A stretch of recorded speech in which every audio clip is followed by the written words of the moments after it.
രാജ്യം നേരിടുന്ന ഏറ്റവും വലിയ പ്രശ്നം, സാമ്പത്തിക പ്രശ്നത്തിന്റെ അടിയാധാരം എന്നുള്ളത് തൊഴിലില്ലായ്മയാണ്. ജനങ്ങൾക്ക് തൊഴിലില്ല, ജോലിയില്ല. അങ്ങനെ ജോലിയില്ലാതെ കഴിയുന്ന ഒരു സമൂഹത്തിന് തൊഴിൽ കൊടുക്കുക എന്നുള്ളത് വലിയ പുണ്യമാണ്. അത്തരത്തിൽ നീ തൊഴിൽ കൊടുക്കാനുള്ള ഒരു സാഹചര്യം നമ്മൾ ഉണ്ടാക്കിയെടുക്കണം. ഇനി തൊഴിൽ കൊടുക്കുന്ന ആൾക്കാർക്ക് പിന്തുണ കൊടുക്കാൻ നമ്മളെ കൊണ്ട് കഴിയണം. ഒരുപാട് പേര് തൊഴിൽദാതാക്കളുണ്ട് ഇവിടെ. ചെറുകിട സംരംഭങ്ങളാണ് ഏറ്റവും കൂടുതൽ തൊഴിൽ കൊടുക്കുന്ന നമ്മുടെ നാട്ടിൽ. നമ്മൾ നോക്കുക, ഇവിടെ ഏറ്റവും കൂടുതൽ വ്യാപാര രംഗത്ത് ഒരുപാട് തൊഴിൽ നമുക്ക് കാണാൻ കഴിയും. വ്യാപാര രംഗത്ത് ഒരുപാട് തൊഴിൽ കൊടുക്കുന്ന ആൾക്കാരാണ്. സ്വയം ഒരു തൊഴിൽ കണ്ടെത്തുകയും മറ്റുള്ള ഒരുപാട് പേർക്ക് ചെറിയ ശമ്പളമാണെങ്കിൽ പോലും തൊഴിൽ കൊടുക്കുകയും ചെയ്യുന്ന ഒരു മേഖലയാണ് വ്യാപാര മേഖല. പക്ഷെ നമ്മൾ അതിനെ പാടെ കൈയൊഴിഞ്ഞു കളഞ്ഞു എന്നുള്ളത് നമ്മുടെ ഒരു സാമൂഹിക രംഗത്ത് സാമ്പത്തികമായി നമ്മളെല്ലാവരും പിന്നോട്ടടിക്കാനും ഒരു വലിയൊരു സംഘം ആൾക്കാരുടെ ഭക്ഷണ മേഖല, അവരുടെ ഉപജീവന മേഖലയെ തകർക്കാനും വലിയ തോതിൽ കാരണമായിട്ടുണ്ട്. നമ്മൾ ഗൗരവത്തോടെ മനസ്സിലാക്കുക. നമ്മൾ എന്ത് ചെയ്യുക? ഇപ്പോൾ വലിയ നിലയിൽ എല്ലാവരും ഓൺലൈൻ പ്ലാറ്റ്ഫോം വഴിയാണ് പർച്ചേസ് ചെയ്യുക. ഉപ്പൂട്ട് കർപ്പൂരം വഴിയും ഓൺലൈൻ വഴിയും ആക്കുന്ന ഒരു സാഹചര്യം ഉണ്ടായാൽ ഇവിടെ വ്യാപാരികൾ എങ്ങനെ ജീവിക്കും? അവരെ ആശ്രയിച്ചിരിക്കുന്ന തൊഴിലാളികൾ എങ്ങനെ ജീവിക്കും? നമുക്ക് സാമൂഹ്യ ബാധ്യതയില്ലേ? ഈ സാദി ഷിറാസി എന്ന പേർഷ്യക്കാരൻ അയാളുടെ വീട്ടിലേക്ക് സാധനങ്ങളുമായി കടന്നു വന്നു. അയാൾ വീട്ടിൽ കയറി വരുമ്പോൾ ഭാര്യ ചോദിച്ചത് ഇത് എവിടെ നിന്നാണ് വാങ്ങിച്ചതെന്നാണ്. അപ്പൊ അയാൾ പറഞ്ഞത് നമ്മുടെ ഈ നാൽക്കവലയിൽ നിന്ന്, ഈ കവലയിൽ നിന്നാണ് വാങ്ങിച്ചതെന്ന്. നിങ്ങൾക്ക് ഭ്രാന്തുണ്ടോന്ന്? അപ്പുറത്തെ കവലയിൽ അല്പം കൂടി നടന്ന് അപ്പുറത്തെ കവലയിൽ പോയിരുന്നെങ്കിൽ 50 പൈസ വീതം എല്ലാത്തിനും വില കുറവാന്ന്. അയാൾ പറഞ്ഞു ആയിക്കോട്ടെ ആയിക്കോട്ടെ. അതിന് ആ വിലക്കുറവിന് അയാൾ അവിടെ കടയിട്ടിട്ടുണ്ടെങ്കിൽ ആ പ്രദേശത്ത് കുറെ ആൾക്കാരുണ്ട് അവിടെ നിന്ന് വാങ്ങിക്കാൻ. ഇത് നമ്മളെയൊക്കെ കണ്ടിട്ടല്ലേ ഇയാൾ ഇവിടെ ഒരു കട തുടങ്ങിയത്. നമ്മൾ വാങ്ങിച്ചില്ലെങ്കിൽ പിന്നെ ആരാ വാങ്ങിക്കുക? നമുക്ക് ജീവിക്കാൻ ഇതൊക്കെ ആവശ്യമാണ്.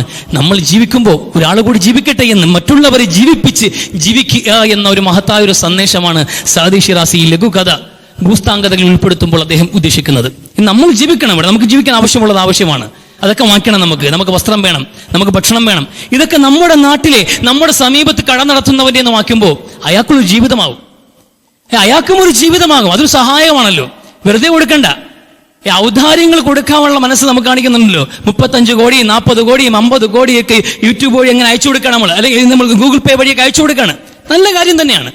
എവിടെയോ കിടക്കുന്നവർക്കൊക്കെ സഹായം ചെയ്യാൻ വലിയ മനസ്സ് കാണിക്കുകയും സ്വന്തം ജംഗ്ഷനിൽ ഒരു കടയും തുറന്നിട്ട് ഔദാര്യമൊന്നും വേണ്ട, എന്റെ കയ്യിൽ നിന്ന് എന്തെങ്കിലും വാങ്ങിച്ചു പോകൂ, ഞാൻ ജീവിക്കട്ടെ എന്ന ഒരു ധ്വനിയോടെ ഇരിക്കുന്ന കച്ചവടക്കാരെ കണ്ടില്ല എന്ന് നടിച്ചുകൊണ്ട് ഓൺലൈൻ പ്ലാറ്റ്ഫോമുകൾ ആശ്രയിക്കുന്നത് വിടേണ്ട കാര്യമാണ്. നമ്മൾ ഉപേക്ഷിക്കണം. കഴിവിന്റെ പരമാവധി നമ്മുടെ നാട്ടിനെ ആശ്രയിക്കുക. ഒരു കച്ചവടക്കാരൻ, എത്ര കച്ചവടക്കാരാണ് കടകൾ പൂട്ടിപ്പോകുന്നത്? എത്ര കച്ചവടക്കാരാണ് ആത്മഹത്യയുടെ വക്കിൽ നിൽക്കുന്നത്? ഓരോ ദിവസവും വന്നിട്ട് ഇവർ കട തുറന്ന് അടച്ചു പോകുമ്പോൾ നമ്മൾ എന്താ കണക്കാക്കുന്നത്? ജംഗ്ഷൻ കാണാൻ വേണ്ടി വന്നതാണെന്നാണ്. ജംഗ്ഷൻ കാണാൻ വന്നതല്ലല്ലോ ആരും. അവർ വന്നത് അവർ വാപ്പയ്ക്കും ഉമ്മയ്ക്കും മരുന്ന് മേടിക്കാൻ വേണ്ടിയാണ്. അവരെ മക്കളുടെ സ്കൂൾ ഫീസ് അടയ്ക്കാൻ വേണ്ടിയിട്ടാണ്, ബസ് ഫീസ് കൊടുക്കാൻ വേണ്ടിയിട്ടാണ്, വീട്ടിലേക്ക് അരിയും സാധനവും വാങ്ങിച്ചുകൊണ്ട് പോകാനാണ്. ഇതിനൊക്കെ വേണ്ടിയ കട തുറക്കുന്നത്. 1 ആയി 2 ആയി 3 ആയി 4 ആയി 5-6 ദിവസമായി കൈനീട്ടം എന്ന് പറയുന്ന പരിപാടി ഉണ്ടല്ലോ. ആദ്യം വീഴുന്ന പെട്ടി വീഴുന്ന പൈസ അങ്ങനെ വാക്കേയില്ല.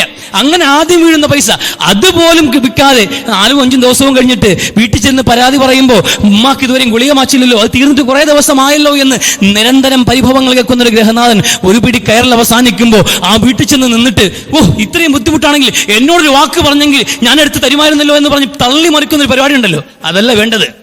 അതല്ല. ഒരുത്തൻ ചത്തൊടുങ്ങിയിട്ട് അവിടെ വന്നിട്ട് വിലാപം പറഞ്ഞിട്ട് ഞാനങ്ങനെ സഹായിച്ച് മറിക്കുമായിരുന്നു എന്ന് പറയലല്ല. അവന്റെ കടയിൽ നിന്ന് 1 കിലോ പഴവും 1 നാരങ്ങ വെള്ളവും നിങ്ങൾ വാങ്ങിച്ചിരുന്നെങ്കിൽ അയാൾ പിന്നെയും ജീവിക്കുമായിരുന്നു. അയാൾക്ക് ഒരു പ്രതീക്ഷ ഉണ്ടാകുമായിരുന്നു. ആ കച്ചവടം കൊണ്ട് എന്ന് കണക്കാക്കാം. നാളെ ഇതിനേക്കാൾ കൂടുതൽ ഉണ്ടായേക്കാം എന്നൊരു പ്രത്യാശ കൊടുക്കാൻ ഒരു കസ്റ്റമറെ കൊണ്ട് കഴിയും.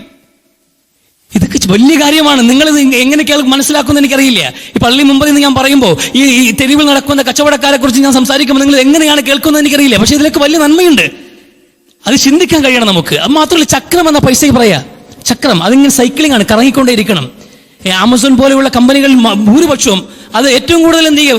വിദേശ കുത്തക മുതലാളിമാരാണ് അതിന്റെ ആ പ്ലാറ്റ്ഫോം ഉപയോഗിച്ച് കച്ചവടം ചെയ്യുന്നത്. നമ്മുടെ നാട്ടിലെ പൈസ 1000 രൂപയ്ക്ക് ഞാൻ അതിൽ നിന്ന് പർച്ചേസ് ചെയ്തു. വിദേശത്ത് നിന്നുള്ള ഒരു കമ്പനിയാണ്, അവരുമായിട്ട് ഞാൻ കച്ചവടം നടത്തുന്നതെങ്കിൽ 1000 രൂപ എന്റെ മണ്ണ് വിട്ട് പുറത്തുപോയി, എന്റെ രാജ്യം കടന്നുപോയി. ആ പൈസയുടെ എന്ത് ചെയ്യും? കുറവ് ഈ രാജ്യത്ത് രേഖപ്പെടുത്തും. പൈസ കുറയും. പൈസ കുറയുമ്പോൾ സ്വാഭാവികമായിട്ടും എന്ത് ചെയ്യും? വില കൂടും. വില കൂട്ടമാകുമ്പോൾ നമുക്ക് ജീവിക്കാൻ കഴിയാതെയാവും. എന്നാൽ നമ്മുടെ നാട്ടിൽ 100 രൂപ കൊടുത്ത് ഞാൻ മീൻ വാങ്ങിച്ചാൽ മീൻ കച്ചവടക്കാരൻ 100 കൊണ്ടുപോയി പച്ചക്കറി മേടിക്കും. പച്ചക്കറി കടക്കാർ അത് കൊണ്ടുപോയിട്ട് ഒരു ചെരുപ്പ് മേടിക്കും. ചെരുപ്പ് കടക്കാർ അത് കൊണ്ടുപോയിട്ട് 1 കിലോ അരി വാങ്ങിക്കും. അരി വെള്ളവൻ എന്ത് ഒരു മരിച്ചിരി മേടിക്കും. ഇതൊരു നാട്ടിൽ ഇങ്ങനെ റൊട്ടേഷനാണ്. ഒരു 1000 രൂപ ഒരു നാട്ടിൽ ഞാൻ ഇറക്കിയാൽ 1000 രൂപ ആ നാട്ടിലെ മുഴുവൻ ജനങ്ങൾക്ക് ഇറക്കിയതാ. അതാണ്ട് പണം പൂഴ്ത്തിവെക്കലെന്ന് പറഞ്ഞത്. പണം പൂഴ്ത്തിവെക്കൽ എന്ന് റസൂൽ പറഞ്ഞ കാര്യം എന്താണ്?